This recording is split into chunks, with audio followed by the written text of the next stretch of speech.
A very special good evening everyone. कैसे हो आप लोग? आई होप आप सभी लोग अच्छे होंगे। पढ़ाई भी ज़बरदस्त तरीके से चल रही होगी। दोस्तों, आज की क्लास काफ़ी ज़्यादा इम्पॉर्टेंट होने वाली है क्योंकि आज की क्लास में हम लोग साइंस के महत्वपूर्ण प्रश्न करेंगे जो आपके बिहार पैरामेडिकल 2023 की परीक्षा के लिए काफ़ी ज़्यादा इम्पॉर्टेंट होंगे। तो चलिए मित्रों, आज की क्लास को स्टार्ट करते हैं। तो क्लास को स्टार्ट करने से पहले एक छोटी सी रिक्वेस्ट है, यदि आप लोग हमारे चैनल पे नए हो, पहली बार हो, तो इस चैनल को सब्सक्राइब कर लो और बेल आइकन को हिट कर लो। और दोस्तों, डेली क्लासेस पीडीएफ के लिए ध्यान दीजिएगा बच्चों। यहाँ पे अगर आपको डेली क्लासेस पीडीएफ चाहिए है ना, डेली क्लासेस पीडीएफ और नोट्स के लिए जो है आप लोग हमारे Telegram channel study with Ritesh को अवश्य ज्वाइन कीजिएगा। यदि आपको डेली क्लासेस पीडीएफ नोट्स चाहिए तो आप लोग हमारे Telegram channel study with Ritesh, जी हाँ दोस्तों, लगभग 17,000 से भी अधिक स्टूडेंट टेलीग्राम चैनल को ज्वाइन कर चुके हैं। तो आप लोग भी टेलीग्राम चैनल को अवश्य ज्वाइन कीजिएगा। यहाँ पर आपको क्लासेस का पीडीएफ नोट्स और साथ ही साथ टेस्ट भी लिया जाता है ना। और एग्ज़ाम से रिलेटेड हर एक इन्फॉर्मेशन आपको टेलीग्राम चैनल पे पहले दे दी जाती है, ठीक है। तो Telegram channel study with Ritesh से अवश्य ज्वाइन हो जाना है आपको। तो चलिए मित्रों, आज की क्लास को करते हैं स्टार्ट। तो चलिए, पहला क्वेश्चन आपकी स्क्रीन पे आ चुका है। कार्बन का, जी हाँ, कार्बन का शुद्ध रूप क्या है? हीरा है, ग्रेफाइट है, चारकोल है या फ्लोरीन है? जल्दी से बताएंगे कार्बन का शुद्धतम रूप, है ना। जी हाँ, प्योर फॉर्म ऑफ कार्बन बताना है आपको, क्या होगा? तो वेल डन बच्चों, यदि आपने जवाब दिया है ऑप्शन नंबर ए यानी हीरा, देन आपका आंसर सही है। तो हीरा क्या है? हीरा एक पारदर्शी कार्बन का अपरूप है। और हीरे की संरचना किस प्रकार से होती है? देखिए, ये भी आपको याद रखना है, जो इसका संरचना होता है, स्ट्रक्चर होता है, वो किस प्रकार से होता है? तो वो चतुष्फलकीय होती है ना। हीरे की जो संरचना होती है गाइज, वो कैसी होती है? चतुष्फलकीय, ठीक है। चतुष्फलकीय जो है इसकी संरचना होती है। तो ये आपको याद रखना है। अब देखिए, अगर मैं पूछूं कि हीरा जो है ये क्या है, ये विद्युत का और ऊष्मा का कुचालक है या सुचालक है? यानी जो डायमंड है ये इलेक्ट्रिसिटी और हीट का क्या है? गुड कंडक्टर है या बैड कंडक्टर है? तो क्या बोलोगे आप लोग, बताओ तो। अगर मान के चलो, मैं क्वेश्चन ऐसे पूछ देता हूँ कि जो हीरा है, ठीक है, हीरा ऊष्मा तथा विद्युत का डैश होता है, विद्युत का डैश होता है, क्या जवाब दीजिएगा? यानी ये सुचालक होता है या कुचालक होता है? यानी गुड कंडक्टर होता है या बैड कंडक्टर होता है? तो आप लोग बोलोगे कि सर ये जो डायमंड है ये हीट का और इलेक्ट्रिसिटी दोनों का क्या होता है? तो ये दोनों का कुचालक होता है। कुचालक यानी बैड कंडक्टर जिसको कहते हैं, यानी इसमें से इलेक्ट्रिसिटी पास नहीं हो सकती है, ठीक है। तो हीरा जो है ऊष्मा तथा विद्युत दोनों का जो है क्या होता है? कुचालक होता है। देखिए, ग्रेफाइट की बात करेंगे तो ग्रेफाइट जो है ये क्या हो जाएगा? तो ग्रेफाइट जो है ये ऊष्मा और विद्युत का सुचालक होता है, यानी ये गुड कंडक्टर है। It is a good conductor of heat and electricity, ठीक है। तो ग्रेफाइट जो है ये ऊष्मा ऊष्मा तथा विद्युत का क्या होता है? सुचालक होता है। तो इतने पॉइंट्स हो जाते हैं जो आपको याद रखना है, ठीक है। चलिए चलिए, बहुत अच्छी बात है। तो इस क्वेश्चन के अकॉर्डिंग आपका आंसर क्या हो जाएगा? यानी कार्बन का जो शुद्धतम रूप माना गया है वो हीरे को माना गया है, ठीक है। चलिए, हाँ, शुद्धतम रूप है और इसकी संरचना चतुष्फलकीय होती है। और हीरा ऊष्मा तथा विद्युत दोनों का क्या होता है? कुचालक होता है। और ग्रेफाइट भी होता है, तो लेकिन ये जो है ये विद्युत का सुचालक होता है ना। ग्रेफाइट जो है ऊष्मा तथा विद्युत का सुचालक होता है, यानी गुड कंडक्टर होता है। चलिए अगले प्रश्न की तरफ बढ़ेंगे। और गाइज, अगला प्रश्न आपकी स्क्रीन पे आ चुका है। निम्नलिखित में से किस एक को स्ट्रेंजर गैस भी कहते हैं? किसको कहा जाता है स्ट्रेंजर गैस के नाम से? जो है किसको जानते हैं? आर्गन को जानते हैं या फिर बच्चों यहाँ पे ये क्या है आपका? नियॉन है, ठीक है, नियॉन। चलिए, सही बच्चे बताएंगे नियॉन है। तीसरा ऑप्शन है जिनॉन है। चौथा ऑप्शन है नाइट्रस ऑक्साइड। जल्दी से बताएंगे सभी बच्चे। चलिए, सभी बच्चे बताएंगे यहाँ पे। सभी बच्चे मुझे आंसर बताएंगे इस प्रश्न का। काफ़ी अच्छा क्वेश्चन है गाइज। यानी स्ट्रेंजर गैस के नाम से किसको जाना जाता है? तो जी हाँ, यदि आप लोगों ने जवाब दिया है ऑप्शन नंबर क्या? सी, जिनॉन। जी हाँ, जिनॉन। जीनॉन जो है इस प्रश्न का सही जवाब हो जाएगा। जीनॉन एक रासायनिक तत्व है। सबसे पहले तो ये जानिए, it is a chemical compound, ठीक है। यानी ये क्या है, ये आपका रासायनिक तत्व है। जीनॉन क्या है, रासायनिक तत्व है। और इसका सिंबल क्या होता है गाइस, सिंबल की मैं बात करूं तो इसका सिंबल Xe होता है, ठीक है। और ये एक नोबल गैस भी है, ये भी याद रखना है कि यह एक नोबल गैस भी है। ये जीनॉन जो देख रहे हो आप लोग, ठीक है, यह क्या है, एक नोबल गैस भी है, ठीक है। और इसे ही हम लोग स्ट्रेंजर गैस भी कहते हैं, ठीक है। इसे ही हम लोग स्ट्रेंजर गैस के नाम से भी जानते हैं। तो एक रासायनिक तत्व है जिसका सिंबल क्या होता है, Xe होता है, नोबल गैस है, इसको स्ट्रेंजर गैस भी कहते हैं। अब देखिए, अगर मैं आपसे पूछूं कि नोबल गैस की संख्या कितनी होती है तो क्या जवाब दोगे?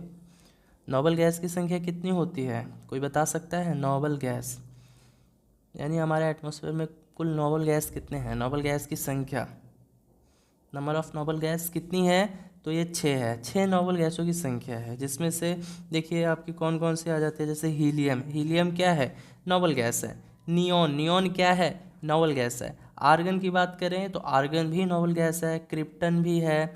उसके बाद जो है आपका जीनॉन भी है ना, उसके बाद रेडॉन भी है। तो ये आपको याद रखना है, ठीक है। और अगर मैं आपसे पूछूं हमारे एटमॉस्फेयर में कौन सी नोबल गैस सबसे अत्यधिक मात्रा में पाई जाती है, बताइए? तो ये आर्गन है, ठीक है। हमारे वायुमंडल में सबसे अधिक पाए जाने वाली नोबल गैस, यानी ये जो सबसे अधिक पाई जाती है, ठीक है। आर्गन जो है ये हमारे एटमॉस्फेयर में सबसे अधिक पाए जाने वाली नोबल गैस है, आर्गन, ठीक है। और कौन सी नोबल गैस हमारे एटमॉस्फेयर में नहीं पाई जाती, यानी हमारे वातावरण में नहीं पाई जाती, तो बच्चों वो है रेडॉन, ठीक है। तो रेडॉन जो है ये हमारे एटमॉस्फेयर में नहीं पाई जाती है। तो ये भी याद रखना है, अच्छे से आपको नोट्स बनाते हुए हर एक पॉइंट्स को लिखना है, ठीक है। तो एक बार चलिए रिकॉल कर देता हूँ। नोबल गैस की संख्या 6 होती है। 6 में से जैसे आपका एक हीलियम हो गया, नियॉन हो गया, आर्गन हो गया, क्रिप्टॉन हो गया, जीनॉन हो गया, रेडॉन हो गया। तो आर्गन जो है ये हमारे एटमॉस्फेयर में सबसे अधिक मात्रा में पाई जाती है, और रेडॉन जो है ये नहीं पाई जाती, ये हमारे एटमॉस्फेयर में नहीं पाई जाती। तो पूछा जा सकता है कि कौन सी नोबल गैस हमारे एटमॉस्फेयर में नहीं पाई जाती, तो दैट इज़ रेडॉन, ठीक है। चलिए चलिए, बहुत अच्छी बात है। अब देखिए इसके बाद जो है नाइट्रस ऑक्साइड की बात आई है, जिसका सिंबल क्या होता है गाइज, N, हाँ, N2O, ठीक है। इसका सिंबल क्या होता है, N2O होता है। और इसे यानी नाइट्रस ऑक्साइड को हम लोग हास्य गैस भी कहते हैं, ठीक है। हास्य गैस यानी लाफिंग गैस। अगर आपसे पूछे कि लाफिंग गैस से किस गैस को जाना जाता है तो क्या जवाब दीजिएगा? लाफिंग गैस किसे कहा जाता है? तो N2O को कहा जाता है, यानी नाइट्रस ऑक्साइड को कहा जाता है, ठीक है।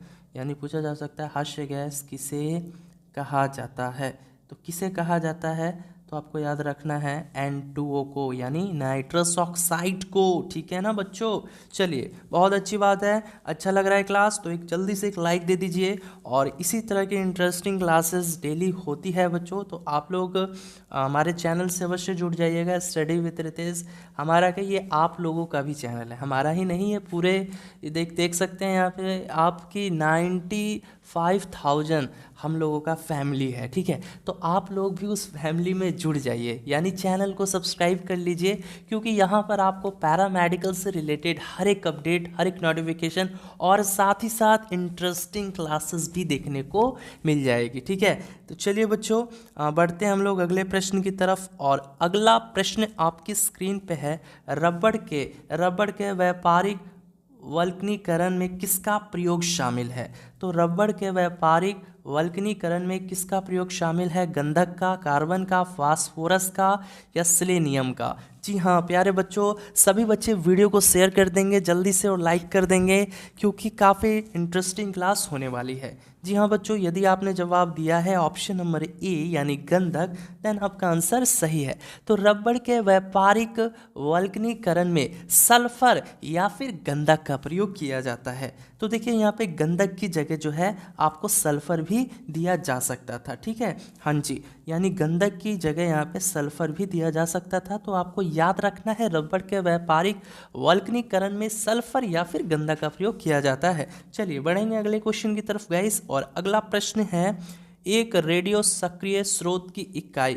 निम्नलिखित में से कौन सी एक है। तो आपको यहाँ पे बताना है रेडियो सक्रिय स्रोत की इकाई के बारे में। जी हाँ, रेडियो एक्टिव सोर्स का जो यूनिट होता है वो क्या होता है। लक्ष्य होगा, बैकुरल होगा, टेस्ला होगा या सीमेंस होगा। जल्दी से बताएंगे सभी बच्चे। जी हाँ, बिल्कुल फास्ट तरीके से आंसर करना है प्रत्येक विद्यार्थियों को। तो जी हाँ बच्चों, यदि आपने जवाब दिया है ऑप्शन नंबर बी यानी बैकुरल, देन आपका आंसर सही है। तो रेडियो सक्रियता की जो इकाई होती है वो क्या होती है, बैकुरल होती है। ठीक है, यानी रेडियो सक्रियता की जो इकाई होती है वो क्या होती है, बैकुरल होती है। अब देखिए यहाँ पे टेस्ला की भी बात आई है। तो एक बार प्रश्न पूछा जा चुका है, इससे रिलेटेड भी एक क्वेश्चन पूछा जा चुका है कि चुंबकीय क्षेत्र तीव्रता, जी हाँ, चुंबकीय क्षेत्र तीव्रता का ऐसा यूनिट क्या होता है। चुंबकीय क्षेत्र तीव्रता का ऐसा यूनिट क्या होता है। तो गाइस बता दें आपको, ये टेस्ला होता है, टेस्ला। ठीक है, जी हाँ, क्या होता है, टेस्ला होता है। प्रश्न आ चुका है। चलिए बढ़ेंगे अगले प्रश्न की तरफ। और अगला प्रश्न आपकी स्क्रीन पे है, निम्नलिखित में से किस पदार्थ में ध्वनि की गति सबसे धीमी होती है, यानी which of the flowing material has the slowest speed of sound. तो आपको बताना है ध्वनि की गति सबसे धीमी कहाँ होती है ना। स्लोएस्ट स्पीड ऑफ साउंड ये कहाँ होता है, यानी साउंड का सबसे कम स्पीड कहाँ होता है। वायु में होता है, कांच में होता है, जल में होता है या कास्ट में होता है। कास्ट यानी जिसको हम लोग लकड़ी बोलते हैं। ठीक है, हाँ जी, तो जल्दी से बताएंगे।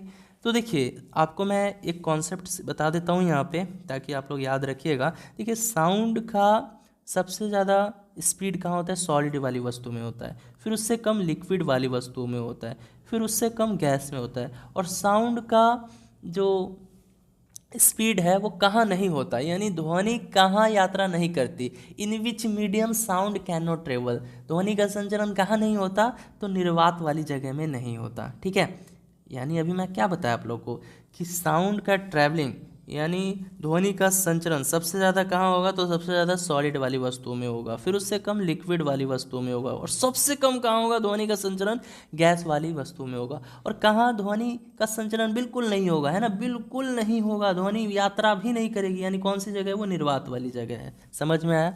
तो अब आप ही बताओ। देखो यहाँ से वायु जो है, वायु क्या है, गैस है। हवा क्या होता है, गैसों का मिश्रण होता है। कांच क्या है, बताओ, कांच होगा। सभी बच्चे बताएंगे कांच होगा। तो कांच बच्चों यहाँ पे सॉलिड में आ जाएगा। ठीक है, कांच आ जाएगा सॉलिड में। जल क्या हो जाएगा आपका, जल तो लिक्विड हो जाएगा। और लकड़ी क्या हो जाएगा, ये भी सॉलिड हो जाएगा। तो क्या पूछ रहा है, प्रश्न पूछा है ध्वनि की गति सबसे धीमी। तो सबसे धीमी मैंने कहाँ बताया था, सबसे धीमी तो देखो गैस वाली वस्तु में होता है, गैस। तो यहाँ पे गैस के फॉर्म में क्या चीज़ है, वायु है। वायु क्या होता है, गैसों का मिश्रण ही होता है ना। तो ऑप्शन नंबर ए जो है सही जवाब हो जाएगा। ठीक है, चलिए बहुत अच्छी बात है, क्योंकि ध्वनि की गति सबसे धीमी कहाँ होती है, गैस वाली वस्तु में होता है। और सबसे ज़्यादा कहाँ होता है ध्वनि की गति, सबसे धीमी गैसीय में होती है, और सबसे अधिक ध्वनि की गति कहाँ होती है, सॉलिड वाली वस्तु में होता है। ये भी याद रखना है। ठीक है, चलिए बढ़ेंगे अगले प्रश्न की तरफ गाइस। और अगला प्रश्न आपकी स्क्रीन पे आ चुका है, मस्तिष्क का सोचने वाला मुख्य भाग कौन सा है। मध्य मस्तिष्क है, या आदि श्वेतक है, या अग्र दिमागी है, या पश्च दिमागी है। सभी बच्चे बताएंगे मस्तिष्क का सोचने वाला मुख्य भाग, यानी which is the main thinking part of the brain. जल्दी से बताएंगे, सभी बच्चे बताएंगे इस प्रश्न का आंसर। मस्तिष्क का सोचने वाला मुख्य भाग कौन सा है। जी हाँ बच्चों, यदि आपने जवाब दिया है ऑप्शन नंबर सी यानी अग्र मस्तिष्क, यानी अग्र दिमागी भी जिसे कहते हैं हम लोग। ठीक है, तो याद रखना है अग्र मस्तिष्क भी इसे कह सकते हो। ठीक है, आप लोग अग्र मस्तिष्क। तो आपको देखिए अग्र मस्तिष्क, तो आपको याद रखना है, क्या याद रखना है कि भैया जो अग्र मस्तिष्क है ये मस्तिष्क का सबसे बड़ा भाग है। ये ना अग्र मस्तिष्क जो है यह मस्तिष्क का है ना, मस्तिष्क का सबसे बड़ा भाग होता है। सबसे पहले तो ये याद रखिए कि ये मस्तिष्क का सबसे बड़ा भाग होता है। ठीक है, हाँ, और ये सोचने का कार्य करता है। इसका कार्य क्या है, सोचने का, है ना। मस्तिष्क का सोचने वाला मुख्य भाग कौन सा है, तो अग्र मस्तिष्क है, यानी अग्र मस्तिष्क ये मस्तिष्क का सबसे बड़ा भाग है। उसका काम क्या है, ये सोचने का कार्य करता है। ये जो है सोचने का कार्य करता है। और ये जो है ना, ये मस्तिष्क के आगे के भाग में होता है। ये मस्तिष्क जो होता है ना हमारा, हाँ, तो ब्रेन ब्रेन के आगे के भाग में ये होता है, ठीक है। तो ये आपको याद रखना है, ठीक है। यानी लिख सकते हो अगर चाहो तो कि भाई ये मस्तिष्क के आगे के भाग में होता है, ये मस्तिष्क के आगे के भाग में होता है, मस्तिष्क के आगे के भाग में होता है। चलिए, बहुत अच्छी बात है। बढ़ेंगे गाइस अगले प्रश्न की तरफ हम लोग। चलिए बच्चों, अगला प्रश्न है, मूत्र में प्रायः कौन से विटामिन उत्सर्जित से होता है। देखिए यहाँ पे यही पूछ रहा है, मूत्र में प्रायः कौन सा विटामिन जो है उत्सर्जित होता है ना। चलिए सभी बच्चे बताएंगे, मूत्र में प्रायः कौन सा विटामिन उत्सर्जित होता है यानी एक्सक्रिएटेड होता है। विटामिन ए या विटामिन बी, विटामिन सी या विटामिन बी और सी दोनों। तो देखिए सही ऑप्शन क्या हो जाएगा, ऑप्शन नंबर डी। जी हाँ बच्चों, option number D correct answer हो जाएगा। तो बात करें हम लोग विटामिन बी और सी, है ना, ये मूत्र से उत्सर्जित विटामिन होता है, ठीक है। विटामिन बी और सी जो है ये मूत्र से उत्सर्जित विटामिन होता है। और अगर आपसे ये पूछे कि जल में घुलनशील विटामिन, देखो एक क्वेश्चन ये भी बन जाता है कि भैया आपसे बोला जाए कि जल में घुलनशील यानी सॉल्युबल विटामिन कौन सा है। वाटर सॉल्युबल विटामिन कौन कौन से होते हैं, जल्दी से बताएंगे सभी बच्चे। जल में घुलनशील विटामिन कौन कौन से हो जाएंगे, तो ये विटामिन बी और सी हो जाएगा, ठीक है। और फैट्स में सॉल्युबल यानी वसा में घुलनशील विटामिन, है ना, वसा में घुलनशील विटामिन ये कौन कौन से हो जाते हैं। देखिए जल में तो विटामिन बी और सी इजीली डिजॉल्व हो जाते हैं यानी घुल जाते हैं, लेकिन वसा में घुलनशील विटामिन, तो वसा में घुलनशील विटामिन ये कौन कौन से हो जाएंगे, तो ये आपका विटामिन ए हो जाएगा, डी हो जाएगा, के हो जाएगा, ई हो जाएगा, ठीक है। तो याद रखना है बच्चों। चलिए बढ़ेंगे अगले क्वेश्चन की तरफ। चलिए बच्चों, अगला प्रश्न है, निम्नलिखित में से किस एक रोग का कारण विषाणु है। यानी विषाणु जो है,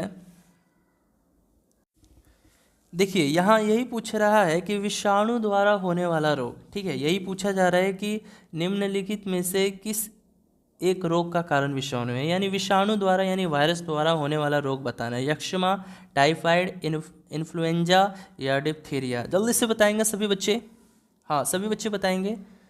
तो वेल डन बच्चों, यदि आपने जवाब दिया है इन्फ्लुएंजा, देन आपका आंसर सही है। जी हाँ बच्चों।